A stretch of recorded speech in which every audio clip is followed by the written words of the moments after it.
Hi, Aaron. It's so nice to have you on the show. How are you doing today? I'm doing awesome. Just finished up a little day's worth of work, so work Mm, day's done. Now it's time for podcast. yeah, man. Beautiful, beautiful. Okay, I am quite excited to have you on the show, Aaron, for hmm, some reasons, all right? Firstly, my interest in knowledge seeking, because I believe in order to transition from a chaotic situation to that of a beautiful one, it takes the application of knowledge, quality information. That's the first reason why I'm excited to have you on the show. Now, the second one is for the sake of my listeners now, because I believe there are some things that Aaron knows that some of my listeners, some of my audience now, they need to hear you say these stuffs, directly from your mouth, in order for them to experience transformation. I firmly believe that. And thirdly, that is me. I believe there are some things that I'm definitely going to learn, one or two things from your story, your insights, and your experiences. So, for that reason, Aaron, let us get started with your introduction. You know how the journey has been so far, the challenges that you faced, and how you overcame them. And afterwards, I've gotten some beautiful questions for you. Okay, Aaron, over to you. Yeah, so kind of my background as far as I was probably an average athlete through high school, and then get fortunate enough to make it to the collegiate level, small college for football, and that's kind of where in between the high school and college was where I kind of found my passion for health and fitness for that. So working out, training, and getting involved in just exercising in general to get prepared and ready for the next level as far as sports goes. It's fun at times, and it's also grueling and challenging at others. So sometimes just overcoming some of those obstacles are a little bit more probably mindset than anything else. Overcoming objections and just things in your head that may want to prevent you from being better. So that lasted, I would say college career lasted for small college football about 2 years, and I just kind of lost passion for what I wanted to do, but also didn't want to stay at a college where I didn't want to finish my degree.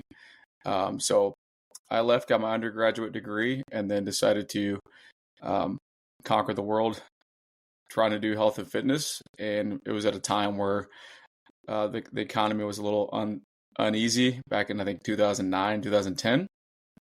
And so that found me transitioning to just finding work where I could, working for my father-in-law at the time.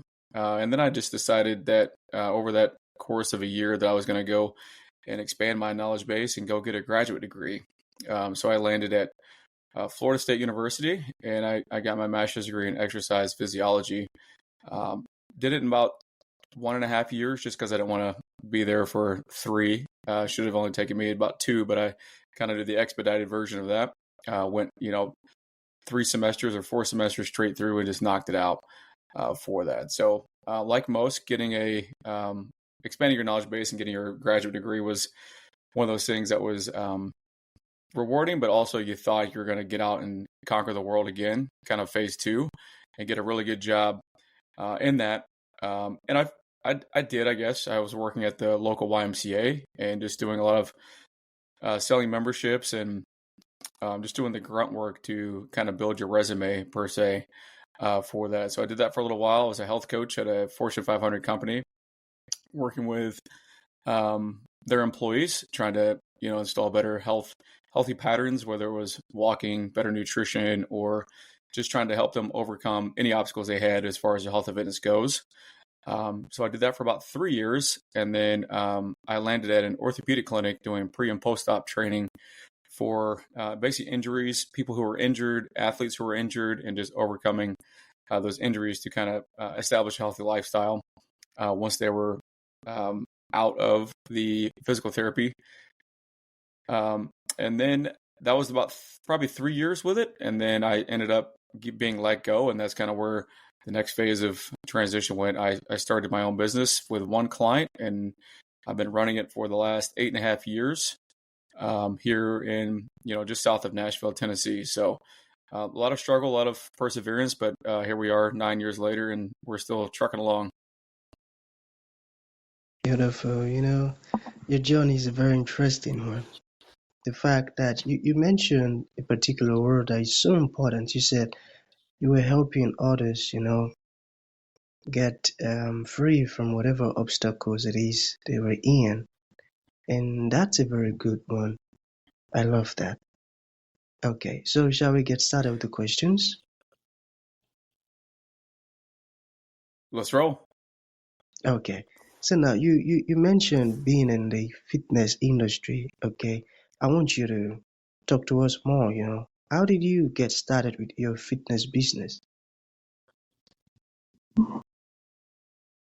So it kind of came on a whim. I got let go from the previous orthopedic job after 3 years, and so it was kind of a find out what's next, and if you could go back to working in a corporate setting, or you could go find another job outside of the complete realm of what I was doing. But I had a pretty decent client base where I was, and so I wanted to stay in that kind of area where I live at. 5 mile radius could take you 30 minutes depending on traffic. So you just want to stay in that vicinity where you knew a lot of people, built a lot of relationships, and just trying to be I don't say the center of attention, but just be the guy in that area. So when that happened, it was a little bit of a shock, but it was more or less of like, I'm not going to let that stop me.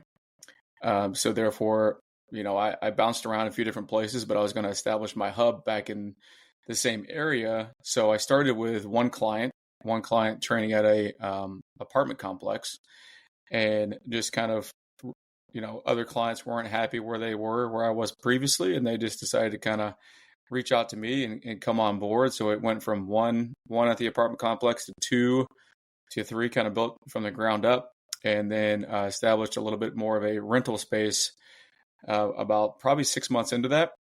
And just by building relationships with people in the community, finding other like-minded people who could refer other clients, whether it was like physical therapists or chiropractors, massage therapists, whoever it may be that was kind of in that general vicinity that we could help each other. That's kind of who I leaned on for referrals to kind of build my client base for that. So it wasn't a sit back and wait. It was more of take action and try to figure this thing out by myself for the first probably 3 years. Amazing, I got that. That was a smart move. You weren't just waiting for things to happen, but you had to find your way around it. That's a good one. Okay, so we still have some questions here. All right. What Sounds good. what type of clients do you work with and why? Yes, that's a great question. I'll tell you, when I started, I worked with anybody and everybody, just because I thought I could help everybody who was interested in fitness. Now we're really specialized working with the 45 and older population, helping them to basically move better, feel better, live life pain free, whether that's through weight loss or just getting back into more flexibility, mobility training. But also maybe they're coming off like a nagging injury or something that's been bothering them for years. We're trying to get them back up and moving so that way they can do the things they love and do it, pain free with that. So that's probably 80% of what we do. Primarily women, but we do train men as well. So it's probably like a 70-30, 70% women, 30% men. And on the backside of that, probably about 20% of our business is sports performance. So we work with athletes ranging from third grade, which I think is like 11 or 12, depending on when your birthday hits, all the way up to high school, college, and semi-pro. And occasionally we'll have a pro athlete come through the door, give or take. So it's a wide variety, but we're super, super niche down to the orthopedic pre and post-op, but also injury prevention and trying to help people that have had injuries get back to play for athletes, but also just general population. Helping people who haven't been able to hike or go on trips or even do gardening. We're trying to help those people just feel better so that way they can do those daily living activities. I got that. That's a smart move again because niching down to that um, particular audience kind now shows that you understand the vision for what you're doing and you know where you're going and you know what is going to benefit the most.